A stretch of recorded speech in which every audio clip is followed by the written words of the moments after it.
Pak Jejen karena tadi sempat terpotong Pak Jejen, tapi tadi Anda sampaikan bahwa ini juga kita perlu ada kesadaran dari guru itu sendiri untuk bisa menjadi teladan begitu ya. Tapi apapun latar belakang masalah ini Pak Jejen, namun aksi kekerasan bukankah seharusnya ini juga tidak boleh terjadi di dunia pendidikan seperti yang tadi disampaikan oleh Pak Lalu begitu ya. Bahkan kita mendapati ada 1.000 kasus kekerasan di satuan pendidikan. Menurut kacamata Anda, apakah ada yang salahkah terhadap sistem pendidikan kita saat ini sehingga kini murid sudah tidak lagi segan terhadap gurunya, Pak Jejen? Seperti apa? Baik, Mbak Nisa, oleh karena itu pendidikan sedari awal harus menempatkan keyakinan kepada para siswa, paradigma kepada siswa bahwa mereka hadir di sekolah itu sebagai amanah, sebagai titipan orang tua kepada guru agar pinter berakhlak. Nah, sebagai wujud terima kasih para siswa karena dididik oleh para guru, itu adalah penghormatan atas profesi guru. Menghormati guru, sayangi teman. Itu kata kunci. Karena namun demikian, tentu saja anak-anak yang datang puluhan, ratusan, bahkan ribuan di satu sekolah, itu tidak datang dalam situasi yang semua sudah pintar, sempurna, semua sudah berakhlak. Karena itu sekali lagi, kemungkinan konflik antara siswa dan guru pasti terjadi. Ya, pasti terjadi. Karena itu dibutuhkan seorang guru yang punya kesabaran, punya kesabaran yang sangat besar dan tinggi, sehingga ketika menghadapi situasi yang tidak menyenangkan, bahkan di situasi dirinya sendiri sedang capek gitu, mereka tetap bisa menjadi pribadi yang sabar, ya, pribadi yang tenang di dalam proses pendidikan itu. Nah, apakah itu menunjukkan sistem perlu reformasi sistem pendidikan kita? Saya kira kata kuncinya adalah siswa menyadari posisinya sebagai anak didik, karena itu harus menghormati guru, sayangi teman. Di sisi lain, guru harus menempatkan diri sebagai orang dewasa yang tugas utamanya adalah teladan di dalam sikap dan kesabaran. Oke. Jadi demikian, Mbak Nisa. Oke, baik. Masing-masing pihak harus penuh kesadaran begitu ya, terutama kalau kita melihat seperti yang Anda sampaikan bahwa konflik antara siswa dan juga guru jika seperti ini kasusnya bisa jadi tidak terhindarkan. Tapi Pak Lalu, ketika guru yang bersangkutan ini digadang-gadang sebelumnya begitu ya, karena dipicu permasalahan yang kerap melontarkan kata-kata yang membuat sakit hati para siswanya begitu. Apakah kemudian juga pemerintah ini juga perlu ada pengetatan kembalikah dalam meregulasi terkait dengan proses seleksi dari pendidikan para guru kah, atau juga dari karakter para guru kah, terutama adalah mungkin seleksi terhadap guru itu sendiri begitu Pak Lalu, harusnya seperti apa? Baik Mbak Nisa, jadi saya melihat insiden yang di Jambi ini merupakan kegagalan relasi edukatif yang beradab. Nah, di mana di satu sisi guru tidak memahami fungsinya sebagai seseorang yang dituakan, dihormati, dan tugasnya membimbing dan mendidik. Di satu sisi, tugas dari siswa adalah tentu menghormati dan patuh terhadap guru. Nah, saya sepakat yang disampaikan oleh Mas Jejen tadi bahwa hubungan atau relasi antara guru dan siswa di dalam satuan pendidikan itu memang harus terbangun chemistry yang baik. Masing-masing memahami posisinya, masing-masing memahami kedudukannya. Nah, langkah tentu yang harus diambil ke depan yaitu pertama dari sisi pemerintah, bahwa pemerintah harus betul-betul memastikan regulasi-regulasi yang dibuat, langkah-langkah antisipasi yang sudah disiapkan dalam bentuk Permendikdasmen atau regulasi-regulasi yang lain itu betul-betul harus tersosialisasikan kepada seluruh warga sekolah, baik guru, kepala sekolah, kemudian siswa. Dan jangan lupa bahwa di sekolah itu ada komite sekolah. Nah, komite sekolah ini juga penting diajak untuk berdiskusi, bermusyawarah, untuk betul-betul sama-sama menjaga ketertiban, kenyamanan, dan keamanan tentunya yang ada di sekolah-sekolah tersebut. Peran orang tua atau wali murid menjadi hal yang sangat penting ketika dalam sekolah atau satuan pendidikan tersebut dilaksanakan pendidikan karakter. Nah, pendidikan karakter inilah yang saya rasa dan teman-teman di Komisi 10 juga di dalam rapat-rapat resmi dengan Kementerian Pendidikan Dasar dan Menengah selalu menyuarakan pendidikan karakter ini. Karena benar yang disampaikan oleh Mas Jejen tadi, menghadapi generasi Z, generasi milenial hari ini tidak mudah. Artinya jika dibandingkan dengan masa-masa zaman-zaman 80, 90-an itu sungguh sangat berbeda. Apa yang Perkembangan membuat tidak ilmu mudah? pengetahuan dan teknologi itu sangat berpengaruh. Nah, oleh sebab itu, kami di Komisi 10 hari ini sedang betul-betul mempersiapkan atau memberikan penekanan kepada pemerintah, dalam hal ini Kementerian Pendidikan Dasar dan Menengah, agar regulasi-regulasi yang dibuat oleh pemerintah untuk mencegah kekerasan atau tindakan-tindakan yang tidak beradab, tidak bermoral di lingkungan atau satuan pendidikan, baik yang dilakukan oleh guru maupun siswa-siswi, betul-betul dilaksanakan dengan baik. Baik. Nah, kami juga meminta kepada pemerintah daerah untuk bisa berkolaborasi dengan pemerintah pusat dan seluruh stakeholder dan pengambil kebijakan yang ada di daerah masing-masing. Baik. Peran orang tua juga perlu ditingkatkan untuk menjaga putra-putri mereka atau siswa-siswi yang ada di sekolah ini untuk betul-betul melaksanakan tugasnya sebagai siswa. Demikian juga guru. Kalau hari ini Permendikdasmen yang ada belum mampu untuk mencegah kekerasan atau tindakan-tindakan yang tidak bermoral, tidak beradab yang terjadi di sekolah hari ini, ya mari kita cari solusi sama-sama. Apakah itu sosialisasinya kurang atau aturan yang dibuat itu sendiri masih lemah. Nah, inilah yang sedang kita diskusikan hari-hari ini, dan tentunya kita tidak menginginkan bahwa lingkungan pendidikan kita di Indonesia ini dipenuhi dengan penuh kekerasan dan keluar dari tujuan pendidikan itu sendiri. Demikian, Mbak. Apakah kemudian regulasi yang sudah ada saat ini tidak mampu, tidak cukup untuk membendung adanya konflik seperti ini? Nanti akan saya tanyakan kepada Pak JJ, tapi Pak JJ sebelum Anda menjawabnya, kita akan mengetahui juga seperti apa pandangan masyarakat terkait dengan konflik yang terjadi ataupun fenomena yang terjadi ini. Sudah ada rekan jurnalis kami, Zulfakar, bersama dengan juru kamera Pak Ame, begitu ya. Nanti akan kita lihat juga seperti apa informasinya. Zulfakar, selamat malam. Bisa Anda sampaikan bagaimana sebetulnya pendapat dari masyarakat terkait dengan fenomena ini? Zulfakar, silakan. Ya, Anissa, betul sekali. Video amatir yang memperlihatkan seorang guru dikeroyok di salah satu SMK di Provinsi Jambi ini viral di media sosial. Banyak sekali komentar dari warganet, namun kita coba akan menggali komentar langsung dari warga di sekitar di Tebet Eco Park, Jakarta Selatan. Saya sudah bersama dengan Mas siapa, Mas? Boleh perkenalan dulu? Nama saya Nesta. Mas, belakangan viral video seorang guru dikeroyok oleh siswanya. Sebagai masyarakat sendiri melihatnya seperti apa? Apakah tindakan ini dibenarkan, Mas? Melihatnya sih miris ya.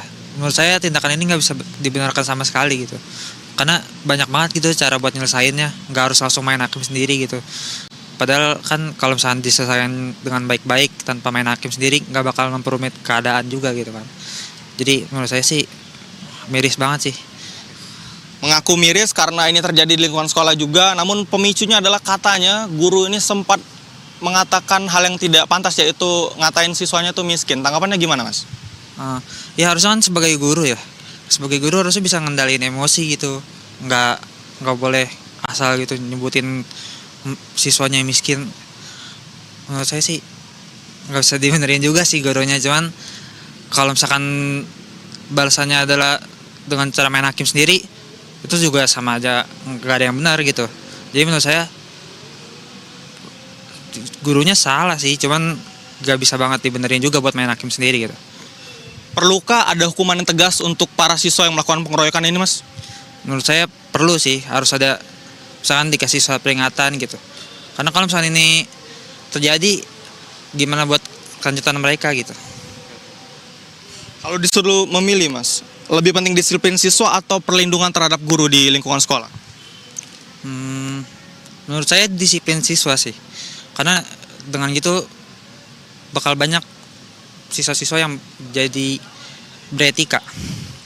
Terakhir Mas, setelah insiden ini apa pesan Mas untuk lingkungan sekolah sendiri, sistem pendidikan di Indonesia?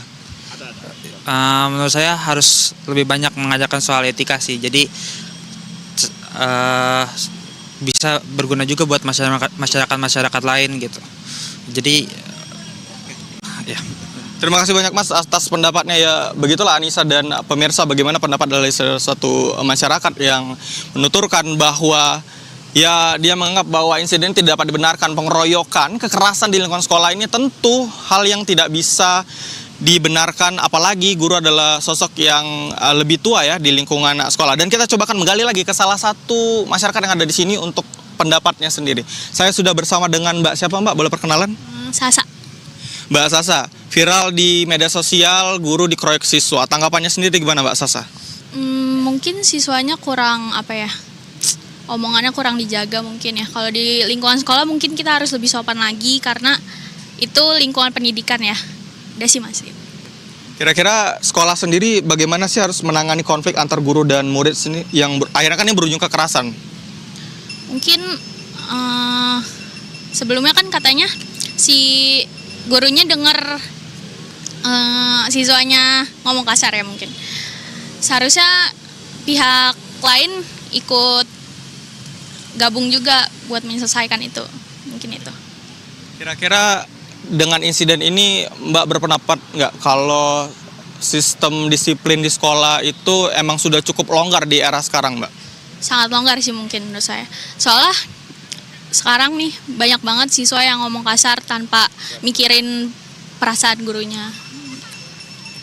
Mbak Sasa, terima kasih banyak atas pendapatnya. Ya itulah pemirsa, pendapat dari masyarakat yang ada di sekitar sini di Tebet Eco Park, Jakarta Selatan. Memang tentu ini peristiwa yang sangat miris sekali kita dapat saksikan di dunia pendidikan kita. Masih terjadi pengeroyokan ataupun juga hal-hal yang tidak etis yang terjadi baik dari siswa ataupun guru. Tentu kita akan melihat bagaimana instansi pendidikan, ruang lingkup pendidikan, dunia pendidikan kita, bagaimana melihat dari insiden ini ada hal-hal yang bisa dikoreksi lagi, dievaluasi lagi agar insiden seperti ini tidak terjadi kembali. Anissa, kembali ke Anda.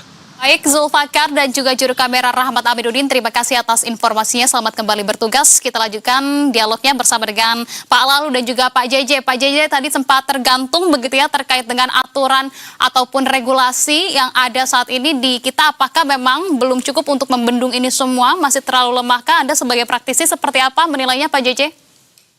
Ya, Mbak Nisa, mengharapkan relasi yang positif antara guru dan siswa hanya pada regulasi, saya kira tidak cukup. Karena regulasi itu katakanlah sebagai panduan etik ya, di samping panduan administratif tentu saja, tapi terutama panduan etik apa yang boleh dan tidak boleh dilakukan oleh guru dan siswa.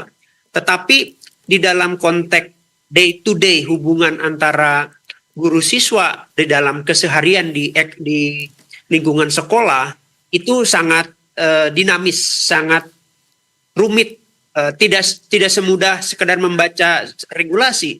Karena itu konflik terjadi karena salah satunya adalah sistem yang nilai yang dimiliki oleh siswa dan guru berbeda.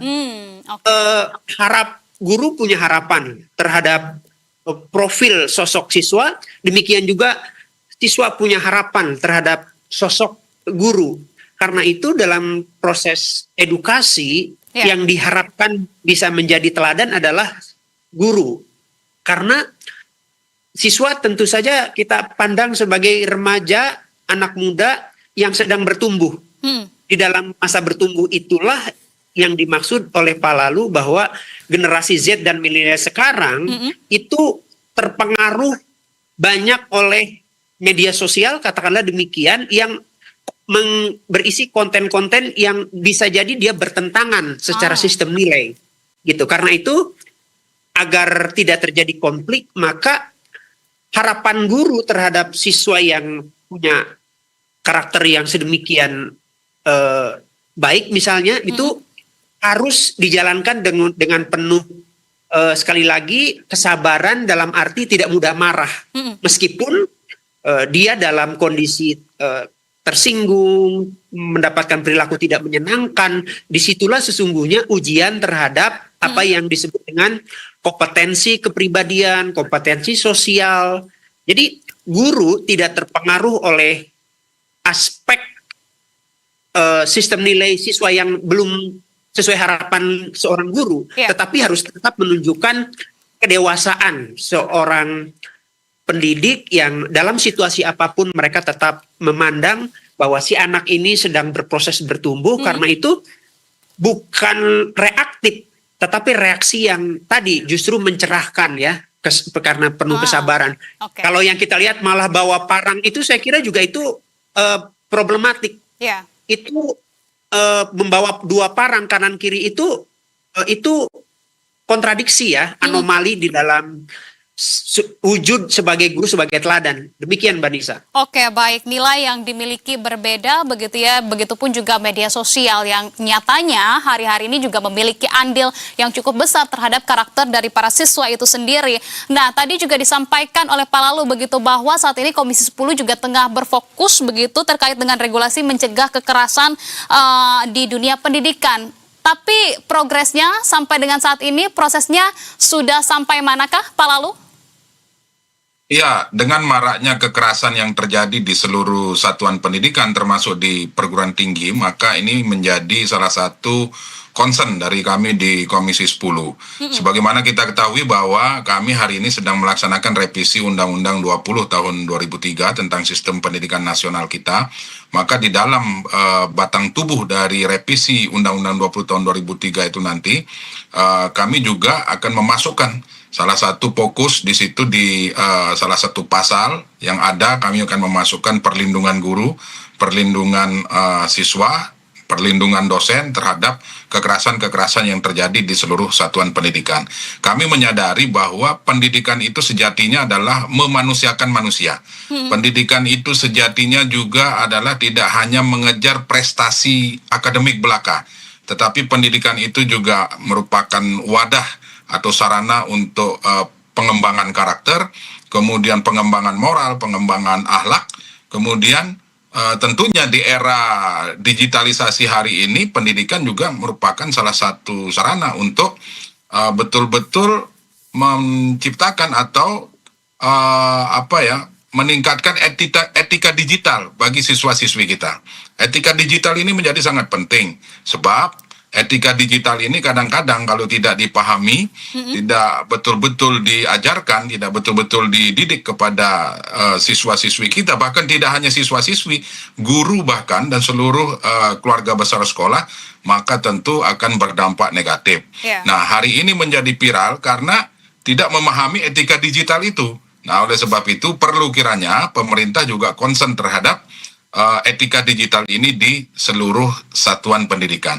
Insya Allah kami di Komisi 10 akan terus mengawal ini dan tentunya kami berharap juga kepada pemerintah daerah dalam hal ini Provinsi Jambi untuk kasus SMK 3 Tanjung Jabung ini betul-betul dikawal, betul-betul dilakukan pembinaan oleh Dinas Pendidikan setempat agar kejadian seperti ini tidak terulang kembali di kemudian hari. Kami berharap ada penyelesaian secara kekeluargaan karena memang ini apakah nanti berdasarkan musyawarah atau nanti berdasarkan hasil dari pertemuan kedua belah pihak dan melibatkan orang tua, bisa dicari solusi yang baik dan menjadi pembelajaran sehingga tidak terjadi lagi di kemudian hari. Demikian, Mbak.